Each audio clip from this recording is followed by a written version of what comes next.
Everyone, welcome my channel physics का अड्डा। अगर आप मेरे चैनल में नए हैं तो चैनल को सब्सक्राइब कर दें, वीडियो को लाइक कर दें। तो आज की वीडियो बहुत ज्यादा खास होने वाली है। खास क्यों होने वाली है वो हम अभी आपको बताएंगे, लेकिन उससे पहले मैं बहुत इंपॉर्टेंट चीज आपको बता देने वाला हूं कि कुछ दिन पहले सीबीएसई ने एक नोटिस जारी किया, एक नोटिफिकेशन सेंड किया हुआ है और आप लोगों ने वो पढ़ लिया होगा।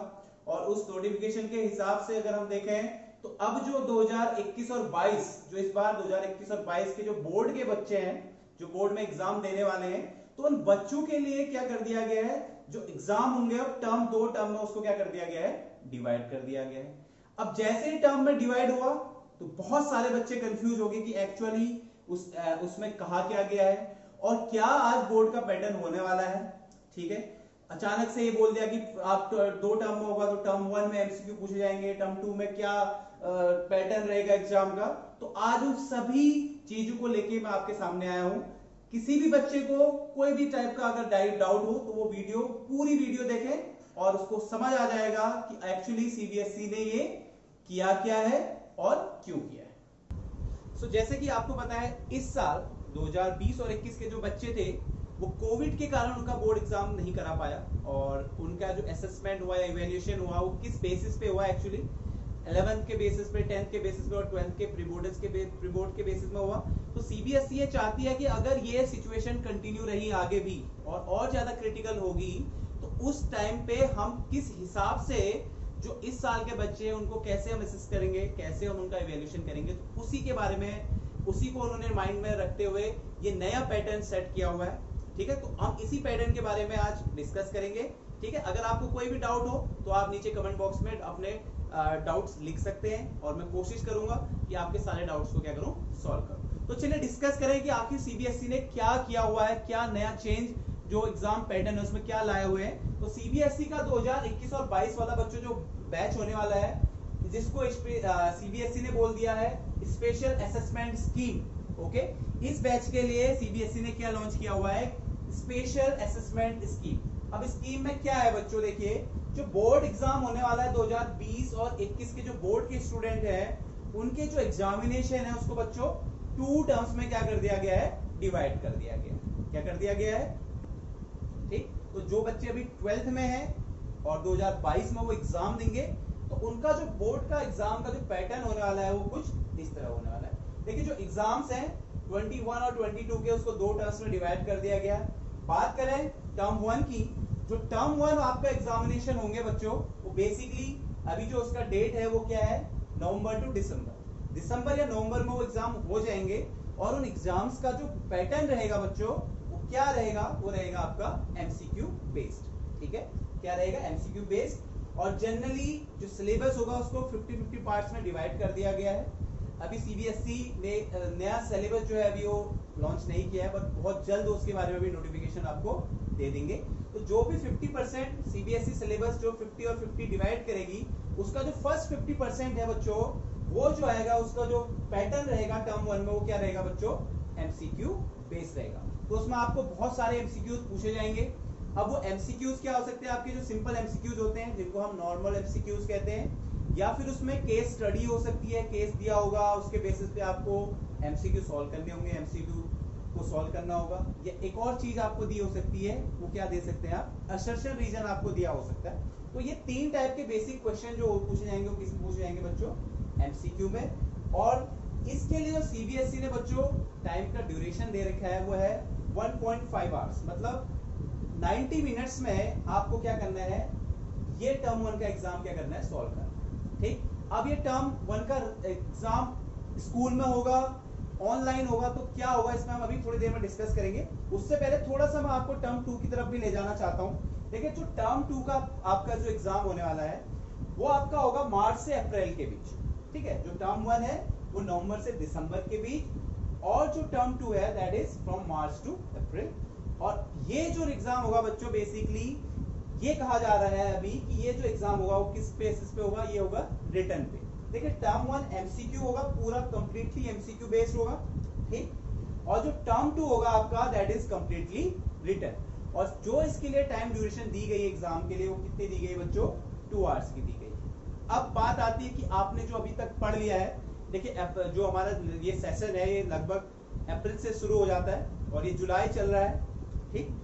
तो अब बहुत सारे बच्चों को ये डाउट है कि भाई हमने ये चैप्टर पढ़ लिए, ये सिलेबस में इंक्लूड नहीं होगा तो हमें तो दोबारा से पढ़ना पड़ेगा। तो आपको बिल्कुल टेंशन लेने की जरूरत नहीं है।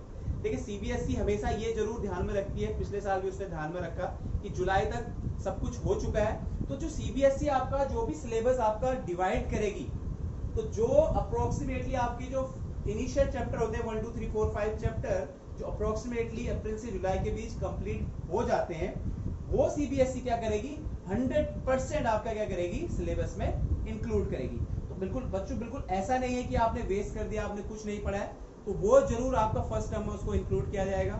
अब बात करें कि एमसीक्यू की प्रिपरेशन कैसे करें। देखिए मार्केट में बहुत सारी बुक्स आपको मिल जाएंगी, ठीक है, लेकिन जो मेन बुक है, जो सबसे इंपॉर्टेंट बुक आपकी रहेगी वो रहेगी सीबीएस जो एनसीईआरटी की बुक आती है, वो सबसे मेन बुक रहने वाली है, ठीक है।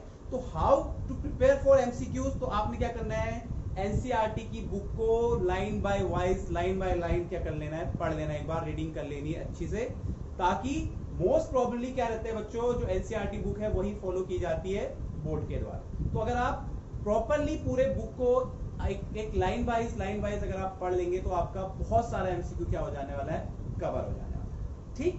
तो टर्म 2 रिटर्न होगा, ठीक है। तो अभी हम टर्म 1 पे ही ज्यादा फोकस कर रहे हैं और टर्म 2 के बारे में भी हम डिस्कस करेंगे, ठीक। लेकिन अब बात करें कोविड की। देखिए अभी भी कोविड है और आई बिलीव कि आप सभी लोग प्रिकॉशन ले रहे होंगे, कोविड बिल्कुल खत्म नहीं हुआ है, ठीक है। तो अगर जब आप प्रिकॉशन लेंगे तभी आप इन चीजों से क्या रहेंगे, सुरक्षित रहेंगे। तो अब हम थोड़ा सा ये डिस्कस कर लें कि अगर कोविड का इंपैक्ट रहेगा तो क्या बोर्ड अपनी आगे की स्ट्रेटेजी बोर्ड की होने वाली है, उसी के बारे में हम क्या करेंगे अब डिस्कस करेंगे। सो बच्चों कोविड का क्या इंपैक्ट रहने वाला है हम उस पर डिस्कस करते हैं। तो यहाँ पे मैंने 2 सिचुएशन लिखी हुई है, आपको दिख रही होंगी। देखो सिचुएशन क्या है, 2 सिचुएशन, एक तो 3 सिचुएशन हो सकती है, ठीक है। फर्स्ट सिचुएशन क्या है कि स्कूल नवंबर दिसंबर में खुल जाए, प्लस जब आपका और मार्च अप्रैल में भी स्कूल क्या रहे ओपन रहे। तो अगर कंडीशन नॉर्मल है, कोविड अगर धीरे धीरे और बहुत कम हो जाए, ठीक है, तो उस केस में क्या होगा आपका टर्म 1 भी होगा और टर्म 2 भी होगा। कब, जब कोविड की सिचुएशन बहुत मतलब कम हो जाएगी और हालात जो है बिल्कुल सामान्य नॉर्मल हो जाएंगे, तब क्या होगा आपका टर्म 1 भी एग्जाम होंगे और टर्म 2 भी एग्जाम, ठीक है बच्चों, ओके। लेकिन एक और सिचुएशन क्या है, 2 यहाँ पे मैंने सिचुएशन जो मोस्ट प्रोबेबली हो सकती है उसी के बारे में यहाँ पे मैं डिस्कस कर रहा हूँ। तो पहली सिचुएशन क्या है बच्चों कि अगर स्कूल क्लोज रहे नवंबर और दिसंबर में, ठीक है, अगर स्कूल क्या है क्योंकि सिचुएशन अभी फिर से थोड़ी सी खराब होने लगी है, तो अगर स्कूल नवंबर और दिसंबर में बंद रहेंगे और but open in March and April, लेकिन बाद में हो सकता है स्थिति और जो सिचुएशन है थोड़ी अच्छी हो जाए तो स्कूल मार्च और अप्रैल में क्या हो ओपन हो जाए, तो ऐसी सिचुएशन में क्या होगा, तो ऐसी सिचुएशन में क्या होगा बच्चों, देखो जब नवंबर और दिसंबर जो कि टर्म 1 होना है आपका एग्जाम और मार्च अप्रैल में आपका क्या होना है टर्म 2 होना है।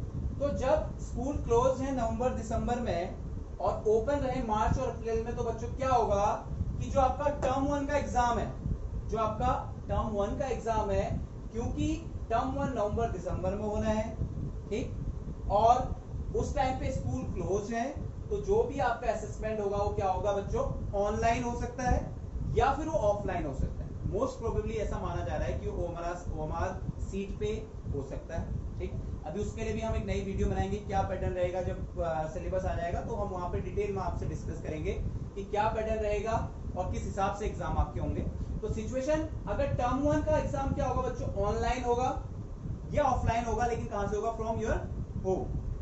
एंड टर्म 2 का एग्जाम, ठीक है, क्योंकि मार्च और अप्रैल में सिचुएशन नॉर्मल है, तो उस केस में जो भी आपका टर्म 2 का रिटर्न एग्जाम होगा बच्चों कहां पे होगा, जो भी आपके स्कूल सेंटर मिले होंगे, आपको जो भी एग्जामिनेशन सेंटर मिला होगा वहां पे एग्जाम होगा। अब इस कंडीशन में सिलेबस का क्या रहेगा बच्चों, अब देखो क्योंकि नवंबर दिसंबर में स्कूल बंद है और मार्च अप्रैल में स्कूल खुल रहे हैं, तो इसका मतलब क्या है कि जो टर्म 1 का जो सिलेबस होगा उसका जो वेटेज होगा वो क्या कर दिया जाएगा बच्चों, कम कर दिया जाएगा, वो क्या कर दिया जाएगा, रिड्यूस कर दिया जाएगा।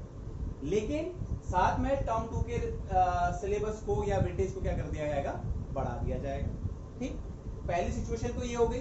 ठीक है, ये सुनते ही सभी लोग आप लोग खुश हो गए होंगे कि भाई अगर ऐसा हो गया तो हम क्या करेंगे, ऑनलाइन एग्जाम घर से देंगे। घर से तो आपको पता है एग्जाम कैसे देते हैं, है ना। चलो, लेकिन ध्यान रहे सेंटर का जो इसका सेकंड पार्ट होगा, जब स्कूल अगर खुल गए तो फिर आपको ऑफलाइन आके एग्जाम देना पड़ेगा। वहां पे सिचुएशन क्या हो जाएगी, बहुत टफ हो जाएगी। तो इसलिए मन में लड्डू ना फोड़ें। ठीक, अच्छा बात करें सेकंड सिचुएशन की, तो अगर आप क्या है कि स्कूल नवंबर और दिसंबर में आपके ओपन रहेंगे। ठीक है, नवंबर दिसंबर में सपोज स्कूल ओपन हो जाते हैं, लेकिन सिचुएशन उसके बाद खराब होनी शुरू हो जाती है और मार्च अप्रैल में बिल्कुल इस साल की तरह लॉकडाउन लग जाएगा, कोरोना बहुत पीक में पहुंच जाएगा। तो क्या होगा, तो उस केस में बच्चों क्या होगा, आपका क्या होगा, टर्म 1, क्योंकि हमें पता है ये तो ऑनलाइन होना है, टर्म 1 तो ऑनलाइन होना ही होना है। अब स्कूल अगर यहाँ पे ओपन रहेंगे तो इस टाइम पे क्या हो सकता है, ऑफलाइन भी हो सकता है। क्या हो सकता है बच्चों, ऑफलाइन भी हो सकता है, क्योंकि यहाँ पे स्कूल ओपन रहेंगे। लेकिन उस सिचुएशन में जो टर्म 2 का एग्जाम है फिर वो एग्जाम नहीं होगा। ठीक है, और ऐसे हालात में आपको क्या करे जाएंगे, क्योंकि टर्म 1 आपने दिया हुआ है, तो टर्म 1 प्लस इंटरनल असेसमेंट जो कि स्कूल्स के द्वारा लिया जाएगा, तो टर्म 1 के मार्क्स प्लस स्कूल जो असेसमेंट आपका लेगा उसके बेसिस पे आपको क्या दिए जाएंगे, बोर्ड में मार्क्स दिए जाएंगे। इसलिए स्कूल्स को भी इंपोर्टेंस देने की बहुत जरूरत है। ठीक है, तो ये सब सिलेबस था कि ये एक सिचुएशन थी कि अगर ऐसा होगा तो कैसा होगा और ऐसा होगा तो कैसा होगा। तो अब बात है एमसीक्यूज की। तो फर्स्ट आपका क्या है, आपने प्रिपरेशन करनी है एमसीक्यूज के लिए। ठीक है, तो एमसीक्यूज के लिए मैंने जैसे आपको बताया कि एनसीईआरटी बुक क्या है, सबसे बेस्ट है, अगर आप रीडिंग करिए। ठीक है, मार्केट में बहुत सारी डिफरेंट बुक मिल जाती है, आप उनको यूज कर सकते हैं। ओके, और जो अभी तक पढ़ा है ऐसा नहीं है वो क्या है, वेस्ट है, बिल्कुल भी वेस्ट नहीं। कहीं ना कहीं टर्म 1 में वो ऐड हो सकता है, टर्म 1 में ऐड नहीं भी हुआ तो टर्म 2 में जरूर ऐड होगा, लेकिन मोस्ट प्रोबेबली चांसेस क्या है कि वो किस में ऐड होगा बच्चों, टर्म 1। ठीक है, आई होप आपको वीडियो पसंद आई होगी। अगर वीडियो पसंद आ गया हो और सिचुएशन समझ आ गया आपका तो कंफ्यूज ना हो अभी भी। अगर आपके कोई डाउट्स हैं तो नीचे कमेंट बॉक्स में अपने डाउट को आप दीजिए और आई विल ट्राई कि मैं आपके सारे डाउट्स को क्या कर पाऊं, सॉल्व कर पाऊं।